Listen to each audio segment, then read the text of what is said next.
আলাইকুম বন্ধুরা, আশা করি আল্লাহর অশেষ রহমতে তোমরা সবাই অনেক ভালো আছো। আমরা অলরেডি আমাদের প্রিভিয়াস লেকচার ভিডিওগুলোতে ম্যাথমেটিক্স 1-এর চ্যাপ্টার 1 থেকে চ্যাপ্টার 7 পর্যন্ত আলোচনা করে ফেলেছি। আজকে আমরা আলোচনা করতে যাচ্ছি ম্যাথমেটিক্স 1-এর চ্যাপ্টার 8, যেটা হচ্ছে বিয়োগবোধক ও ভগ্নাংশ সংখ্যাসূচক দ্বিপদী উপপাদ্য। তোমরা কিন্তু দ্বিপদী উপপাদ্যের অঙ্ক অধ্যায় 7-এও করে আসছো, কিন্তু দেখো ওখানে কিন্তু ছিল শুধুমাত্র যোগবোধক সূচক দ্বিপদী উপপাদ্য বা পূর্ণ সংখ্যা সূচক দ্বিপদী উপপাদ্য। ওখানে কিন্তু বিয়োগবোধক বা ভগ্নাংশ সূচক ছিল না, অর্থাৎ ওখানে কিন্তু n এর পাওয়ার সর্বদা পজিটিভ ছিল। 1 2 3 4 5 6 এভাবে n এর পাওয়ার কিন্তু সর্বদা পজিটিভ ছিল এবং এর মান কিন্তু যে কোনোটাই হতে পারত। কিন্তু এখানে সে কিন্তু এই n এর পাওয়ারটা বিয়োগবোধক হতে পারে, ভগ্নাংশ হতে পারে। তোমরা কিন্তু অধ্যায়ের নাম থেকে বুঝতে পারছো যে অধ্যায়ে এসে n এর মানটা বিয়োগবোধক হতে পারে অথবা ভগ্নাংশ হতে পারে। তার মানে যদি n এর মানটা যোগবোধক হয়, তোমাকে বুঝে নিতে হবে যে আমরা বিস্তৃতির জন্য এই সূত্রটি অ্যাপ্লাই করব, মানে এটা 7 অধ্যায়ের অঙ্ক। আর যদি দেখো যে n এর পাওয়ারটা নেগেটিভ বা ফ্র্যাকশন মানে বিয়োগবোধক বা ভগ্নাংশ সূচক, তাহলে তোমাকে বুঝতে হবে যেটা অধ্যায় 8-এর অঙ্ক। সেক্ষেত্রে আমাকে ভিন্ন সূত্র অ্যাপ্লাই করতে হবে। অ্যাকচুয়ালি সূত্রটা ভিন্ন না, জাস্ট এখান থেকেই ওই সূত্রটা ড্রাইভ করা হয়েছে। তো আমরা এখন আমি তোমাদেরকে দেখানোর চেষ্টা করব যে আমরা এই সূত্র থেকেই 8 নম্বর অধ্যায়ে যে সূত্রটি আছে, সূত্রটি কি ছিল? সূত্রটি ছিল 1 plus x to the power n equal to, আচ্ছা আমি সূত্রটি লিখে ফেলি। তাহলে এটা হচ্ছে আমার 1 plus x to the power n এর সূত্র। তোমাদের দেখে মনে হতে পারে এই সূত্রটা এবং এই সূত্রটা বুঝে ভিন্ন। তা আসলে কিন্তু দুইটা সূত্র কিন্তু সেম সূত্র, জাস্ট এটাকে ড্রাইভ করে এই সূত্রতে পরিণত করা হয়। আচ্ছা দেখি আসলে কিভাবে পরিণত করা হয়। দেখো এখানে আমার মেইন সূত্র ছিল a plus x to the power n এর সূত্র ছিল এইটা, যেটা আমরা অধ্যায় 7-এ দেখেছিলাম। এখন আছে 1 plus x to the power n, তার মানে এই পরিবর্তন হয়ে কি হয়ে গেছে? দেখো তো 1 হয়ে গেছে। তার মানে এই সূত্রে যেখানে a আছে সেগুলো কি হয়ে যাবে? সব 1 হয়ে যাবে। তাহলে দেখো এখানে তো 1 লিখি, 1 টু দি পাওয়ার n মানে কত হয়? আমরা জানি 1 এর পাওয়ার যাই হোক না কেন কি হবে? 1 হয়ে যায়। তাহলে এটা হয়ে গেল 1। তারপর আছে n c 1। এখানে দেখো 1 এর পাওয়ার যাই না কেন, যেহেতু a ইকুয়াল টু 1 আছে, এই যে a ইকুয়াল টু কি আছে? 1 আছে, x ইকুয়াল টু x আছে এবং n ইকুয়াল টু কিন্তু n আছে, কোনো পরিবর্তন ঘটেনি। জাস্ট n মান পরিবর্তন ঘটেছে, e হয়ে গেছে 1। তো এখানে যদি 1 লিখি তাহলে 1 টু দি পাওয়ার n - 1 কত হবে? 1ই হবে। তাহলে এটা তো আর লেখার দরকার নেই, জাস্ট x লিখলেই তো হচ্ছে। তাহলে nc1 ইনটু x লিখতে পারি, কারণ 1 দিয়ে আমরা যাকেই গুণ করি না কেন এটাই কিন্তু পাবো। তাহলে এটাও বাদ দিয়ে দিলাম। একইভাবে যেখানে a আছে আমরা কিন্তু সবগুলো a বাদ দিয়ে দিতে পারি, কারণ এর পাওয়ার যাই আছে না কেন আমরা যদি এরপর 1 এর মান যদি 1 বসিয়ে দিই তাহলে কিন্তু পুরো মানটা 1 হয়ে যায়। ঠিক আছে, তার মানে জাস্ট শুধু এটুকুই থেকে থাকে। তাহলে এইগুলো আমরা বাদ দিয়ে দিতে পারি। তাহলে জাস্ট এগুলো বাদ দিয়ে যদি লিখি, এখানে হচ্ছে nc2 এ বাদ দিলাম, তাহলে x স্কয়ার প্লাস nc3 এ বাদ দিলাম, তাহলে হচ্ছে x কিউব প্লাস, এভাবে চলতে আছে।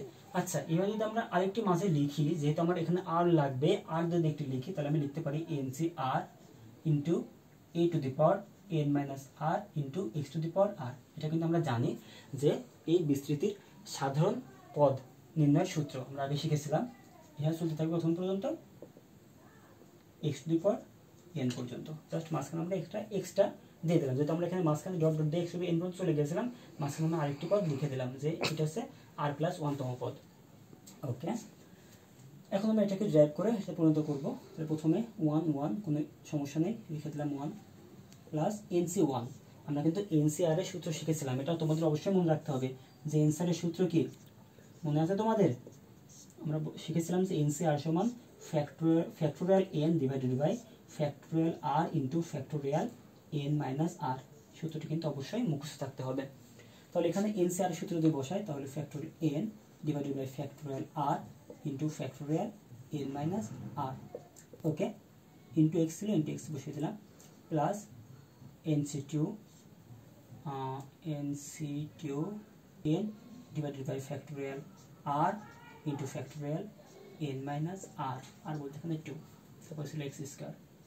ওকে, প্লাস যদি এটার জন্য বসাই তাহলে factorial n divided by factorial r into factorial n minus r into x cube ছিল, প্লাস হ্যাঁ এখানেও একইভাবে কি হবে? Factorial n divided by factorial r into factorial n minus r into, আমাদের এই এখানে লেখা দরকার নেই, কারণ আমরা আগে এ থেকে বাদ দিয়ে দিয়েছিলাম। তো এখানে কি লেখা দরকার আছে? এখানে মান তো 1, তো লেখা দরকার নেই, বাদ দিয়ে দিলাম। Just nc r into x two the power r লিখলাম, সঙ্গে x two the power r plus চলতে থাকবে কত পর্যন্ত, x two the power n পর্যন্ত। ওকে, এখন দেখো যদি আমরা এটাকে আরেকটু ভাঙি, তাহলে এখানে থাকছে 1 প্লাস এখানে থাকছে ফ্যাক্টরিয়াল n আছে উপরে, আর নিচে কি আছে দেখো ফ্যাক্টরিয়াল n মাইনাস 1। তাহলে আমি যদি কাটাকাটি করতে চাই, মানে মতো যদি মিলাতে চাই, তাহলে আমি কি করতে পারি, আমি কিন্তু চাইলেই এনটাকে বাইরে বের করে নিয়ে আসতে পারি। যদি এনকে বাইরে বের করে নিয়ে আসি, আমরা জানি ফ্যাক্টরিয়ালকে যদি বাইরে বের করে নিয়ে আসি, তাহলে ফ্যাক্টরিয়াল থেকে 1 বিয়োগ হয়, তাহলে n মাইনাস 1 হয়ে গেল। এনটা ভিতরে ছিল, বাইরে বের করে নিয়ে আসলাম, জাস্ট 1 বিয়োগ হয়ে গেল। ওকে, আর ফ্যাক্টরিয়াল 1 এর মান কি তোমরা জানো? আমরা জানি যে ফ্যাক্টরিয়াল 0 এবং ফ্যাক্টরিয়াল 1 এই দুটো মানে কিন্তু 1 হয়, ঠিক আছে? তাহলে ফ্যাক্টরিয়াল 0 মানে 1, ফ্যাক্টরিয়াল 1 এর মানে 1, তাহলে এখানে 1 হবে, 1 তো লেখার কোনো দরকার নেই, জাস্ট থাকছে কি ফ্যাক্টরিয়াল n মাইনাস 1, তাহলে জাস্ট এটা লিখতে পারি। তাহলে দেখো ইন্টু ছিল x, ইন্টু x লিখে দিলাম, প্লাস ফ্যাক্টরিয়াল n, সরি আমরা কি চেষ্টা করবো নিচের মতো তৈরি করার চেষ্টা করবো। তাহলে দেখো যদি n কে বাইরে বের করে নিয়ে আসি, তাহলে কি পাবো ফ্যাক্টরিয়াল n মাইনাস 1 পাবো। আমি এটা 2 লাইনে করতে পারি, আমি 1 লাইনে করে দিচ্ছি। দেখো এখানে n কে বাইরে বের করে নিয়ে আসলাম, পাইলাম কি ফ্যাক্টরিয়াল n মাইনাস 1। এখন আমি যদি ফ্যাক্টরিয়াল n মাইনাস 1 কেও বাইরে বের করে নিয়ে আসি, তাহলে কি পাবো দেখো তো ফ্যাক্টরিয়াল n মাইনাস 1, এটাকে আমি বাইরে বের করে নিয়ে আসি, তাহলে কি পাইলাম n মাইনাস 1 তো পাইলাম, আর কি হবে এখান থেকে আরও 1 বিয়োগ হবে। তাহলে মাইনাস 1 তো ছিলই, আরও মাইনাস যদি 1 করে তাহলে কি হয়ে যাবে n মাইনাস 2 হয়ে যাবে না? ফ্যাক্টরিয়াল n মাইনাস 1 ছিল, যখন এটাকে বাইরে বের করে নিয়ে আসছো আরও 1 বিয়োগ করছো, তাহলে 1 তো বিয়োগ ছিল, আরও 1 বিয়োগ করলো, তাহলে কি হয়ে গেল n minus factorial n minus 2 হয়ে গেল। তাহলে এখানে আমরা সেটা লিখতে পারি সরাসরি যে ফ্যাক্টরিয়াল n মাইনাস 1 হয়, তো ফ্যাক্টরিয়াল n মাইনাস 1 কে আমি বাইরে বের করে নিয়ে আসি, ফ্যাক্টরিয়াল n মাইনাস 1 কে আমরা বাইরে বের করে নিয়ে আসি, তাহলে আরও 1 বিয়োগ হয়ে যাবে ফ্যাক্টরিয়াল n মাইনাস 2। এটা দেখো n into factorial n minus 1 ছিল, ফ্যাক্টরিয়াল n মাইনাস 1 সমান আমরা কিন্তু এটা লিখতে পারি, তাই এটা লিখলাম। আর নিচে আমার কি ছিল, ছিল factorial 2 into factorial n minus 2 into x square. দেখো এর সঙ্গে মেলানোর জন্য কিন্তু এই গাছটা নিচে ফ্যাক্টরিয়াল n মাইনাস 2 ছিল, এই জন্য ওর উপরেও ফ্যাক্টরিয়াল n মাইনাস 2 নিয়ে আসলাম। ওকে, দেখো আমরা এখানে কাটাকাটি করতে পারতাম, এটা এবং এটা বাদ দেওয়া যায়, এখানে এটা এবং এটা বাদ দেওয়া যায়। একইভাবে পরবর্তীগুলো একইভাবে কিন্তু আমরা লিখতে পারি। আচ্ছা এটা আমি আর লিখলাম না, আমার এখানে জায়গা হবে না। আচ্ছা লিখি, তাহলে n into n minus 1 into n minus 2 into factorial n minus কি হবে 3 হবে, তোমরা বের করে দেখো। আর নিচে আমার আছে কত factorial 3 into factorial n minus 3, এটার মতোই যে যতক্ষণ পর্যন্ত আমরা চাবো ততক্ষণ পর্যন্ত বের করতে পারি। n মাইনাস 1 কে বের করলাম, n মাইনাস 2 কে বের করলাম, দেন হয়ে গেল কত n মাইনাস 3। তার মানে ফ্যাক্টরিয়াল থেকে আমরা যদি যাকে বের করি না কেন এক এক করে ফ্যাক্টরিয়াল থেকে জাস্ট কমতে থাকে, তাহলে এটা আমরা বাদ দিতে পারি। এখানে আছে কত x কিউব, ঠিক আছে? যেহেতু আমরা এটাভাবে লিখতে পারছি, তাহলে যখন নিচে r আছে এবং ফ্যাক্টরিয়াল n মাইনাস r আছে, আমরা একইভাবে কিন্তু এভাবেই লিখতে পারবো যে n কে বের করবো, n মাইনাস 1 কে বের করবো, n মাইনাস 2 কে বের করবো। বের করতে করতে কত পর্যন্ত যেতে হবে দেখো তো, এই যে ফ্যাক্টরিয়াল n মাইনাস এখানে কত পর্যন্ত গেছিলাম, n মাইনাস 3 পর্যন্ত গেছিলাম। কেন 3 পর্যন্ত গেছিলাম, কারণ নিচে আমার ছিল ফ্যাক্টরিয়াল n মাইনাস 3, এখানে n মাইনাস 2 পর্যন্ত ছিল, এজন্য n মাইনাস 2 পর্যন্ত গেছিলাম। এখানে আমার এখানে কত পর্যন্ত ছিল, n মাইনাস 1 পর্যন্ত ছিল, এজন্য জাস্ট n মাইনাস 1 পর্যন্ত গেছিলাম বের করতে করতে। তাহলে এখানে আমরা কি করব, বের করতে করতে কত পর্যন্ত যাব, n মাইনাস r পর্যন্ত যাব, ঠিক আছে? তাহলে n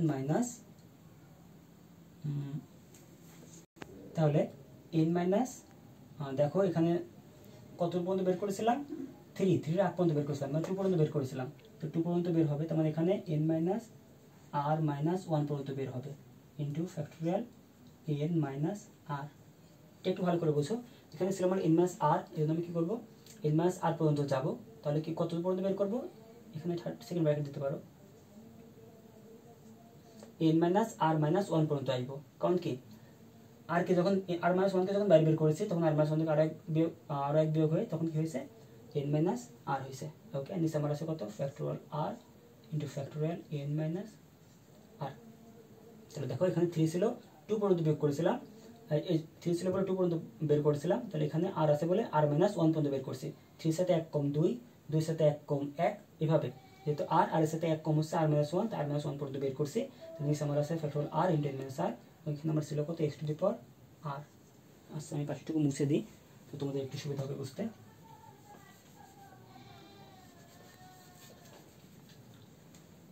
তাহলে এভাবে কিন্তু আমাদের, তাহলে আমি কি করতে পারি n মাইনাস r এবং n মাইনাস r কেটে দিতে পারি, এবং এভাবে কিন্তু আমাদের চলতেই থাকবে, ঠিক আছে?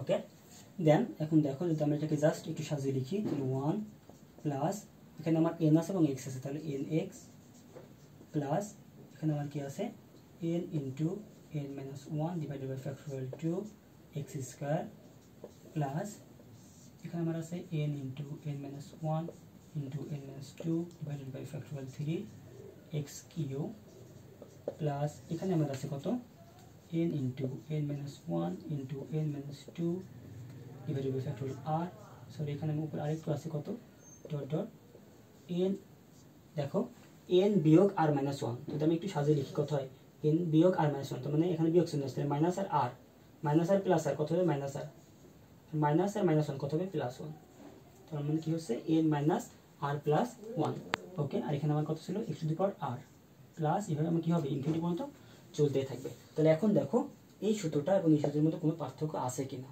কোনো কিন্তু পার্থক্য নেই তার মানে আমরা যখন প্রথমে দেখি যে এই সূত্রটা তখন আমরা অনেকে অবাক হই যে সূত্রটা কোথা থেকে আসলো এবং তোমাদের বই কিন্তু এই সূত্রটা প্রমাণও দেওয়া নেই তাহলে এই সূত্রটা এবং এই সূত্রের মধ্যে কিন্তু কোনো পার্থক্য নেই তোমরা জাস্ট এই সূত্রটি মনে রাখো তাহলে কিন্তু এই সূত্রটিকে খুব ইজিলি এই সূত্রটা তৈরি করতে পারবে আচ্ছা তো যখন আমরা এই সূত্র বসাবো তখন আমাদের মাস্ট বি এন এর মান কি হতে হবে যোগবোধক অর্থাৎ পজিটিভ হতে হবে আর আমরা এই সূত্র কখন বসাবো মানে এই সূত্রটা কখন বসাবো যখন আমরা এন এর মান দেখবো নেগেটিভ মানে বিয়োগবোধক অথবা ভগ্নাংশ ঠিক আছে ওকে আশা করি তোমরা বুঝতে পেরেছো এবং আরেকটি কথা সেটা হলো এক্স এর মান এখানে অবশ্যই মাইনাস ওয়ানের সাথে বড় হতে হবে এবং একের সাথে ছোট হতে হবে এটা এখানে কন্ডিশন কারণ কি দেখো এক্স এর মান যদি মাইনাস ওয়ানের সাথে বড় না হয় এবং এক্স এর ছোট না হয়ে যায় তাহলে এই one plus x to the power এটার মান কিন্তু জিরোর সাথেও কমে যাবে এই জন্য জাস্ট আমাদের মনে রাখতে হবে এখানে এক্স এর মান অবশ্যই যেন একের সাথে ছোট হয় ঠিক আছে ওকে তো আমরা আমাদের পরবর্তী লেকচার ভিডিওগুলোতে দেখার চেষ্টা করব যে আমরা কীভাবে এই সূত্রটি থেকে কীভাবে আমরা one plus x to the power minus n এর মান ক্যালকুলেশন করতে পারি এখানে আছে one plus x to the power N আমরা ক্যালকুলেশন করা যায় one plus x to the power minus n এর মান কীভাবে ক্যালকুলেশন করা যায় আমরা আরও দেখবো যে আমরা কীভাবে one plus x to the power minus one এর মান ক্যালকুলেশন করতে পারি আমরা আরও দেখবো যে আমরা কীভাবে one minus x to the power n অথবা x to the power minus n এর মান অথবা হ্যাঁ এই মানগুলো ক্যালকুলেশন করতে পারি দেন আমরা এই প্রবলেমগুলো সলভ করার পরে মানে এগুলো আমরা কীভাবে ক্যালকুলেশন করতে পারি এই সূত্রগুলো তৈরি করার পরে বা ফরম্যাটগুলো তৈরি করার পরে আমরা আমাদের মেন ম্যাথ প্রবলেম সলভ করতে চলে যাব তো আমার ভিডিও লেকচার যদি তোমার ভালো লেগে থাকে তো অবশ্যই চ্যানেলটি সাবস্ক্রাইব করবে আর লাইক বাটনে ক্লিক করবে সঙ্গে সঙ্গে যদি আমার ভিডিও নিয়ে তোমাদের কোনো প্রবলেম থেকে থাকে সেটা কমেন্ট বক্সে অবশ্যই আমাকে কমেন্ট করে জানাতে পারো আর আমার ভিডিওগুলো সবার আগে পেতে অবশ্যই বেল বাটনে ক্লিক করে রাখবে তোমাদের সঙ্গে থাকার জন্য ধন্যবাদ আল্লাহ হাফেজ